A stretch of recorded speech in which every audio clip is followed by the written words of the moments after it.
Here is my review of the Sirui 24mm f2.8 1.33 times anamorphic lens. When I reviewed the Sirui 35mm anamorphic lens, I spoke about the need for us to have more focal lengths from Sirui. So I'm glad they've come up with the 24mm anamorphic lens. In that video, I spoke about the advantages of using different focal lengths from one company.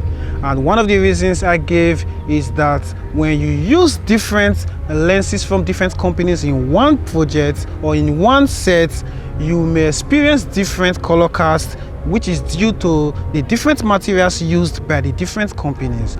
But now that we have 50mm, 35mm and 24mm from Sirui, it's now becoming a complete set of lenses. There are other beautiful anamorphic lenses out there, but the reason why the Sirui anamorphic lenses are a big deal is because of the prices at which they sell. If you've used any of their lenses, you will agree with me that despite the fact that their lenses are quite affordable, selling for less than $1,000, they are not cheaply built. So let's dive more into the Sirui 24mm anamorphic lens.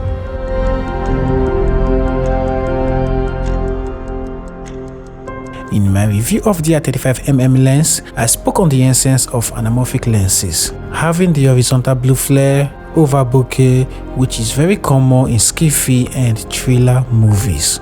Also, an advantage of anamorphic lens is that it captures more width than a spherical lens. What that simply means is that a 24mm anamorphic lens will capture more of your frame than a 24mm spherical lens. That's because of the 1.33 times squeeze, which is 1.33 times more width. And at the end, after you de-squeeze the footage, you get a sense scope aspect ratio.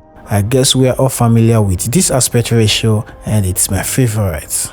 You can either de-squeeze manually using scale in your editing suite, or you can use the settings available in your editing suite to automatically de-squeeze your footage.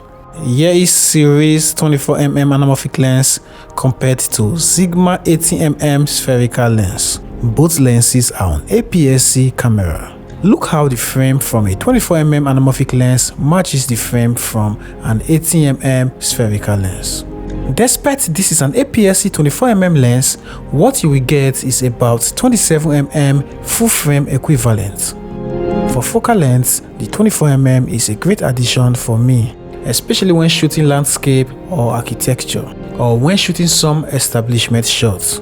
Also a solution when you are shooting in a small space.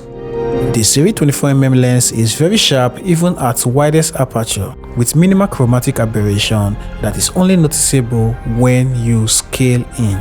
I noticed the lens flare on this 24mm is not as strong as that of the 35mm. Personally, I like this one cause it's less distracting. At f2.8, this is a low light wide angle lens. Maybe I will be asking for too much, but f1.8 should have been an ultimate killer. If you already bought their 35mm lens, you may also be expecting to get a focus gearing when you buy this 24mm lens. But Sirui did not include it in this lens.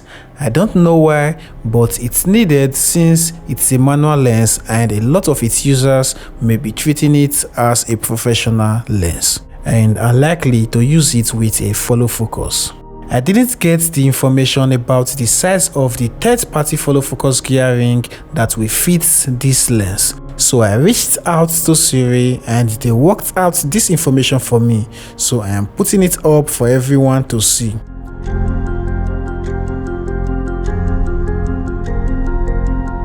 When you shoot with this lens on straight vertical lines, you will notice a small fisheye distortion. I think this is normal for most wide-angle lenses, but for electronic lenses, they are auto-corrected by the camera.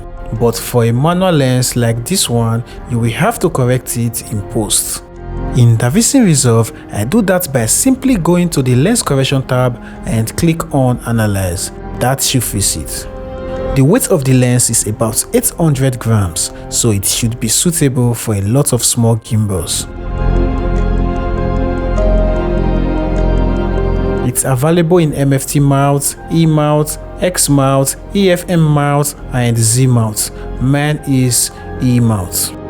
If you buy now on Indiegogo, you will save 25%. Instead of paying $999, you will pay $749. So I recommend you buy now if you need this lens.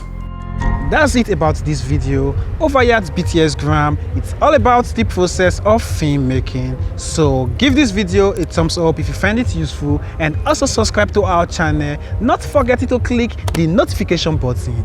I am Eman. Until I come your way next time, bye for now.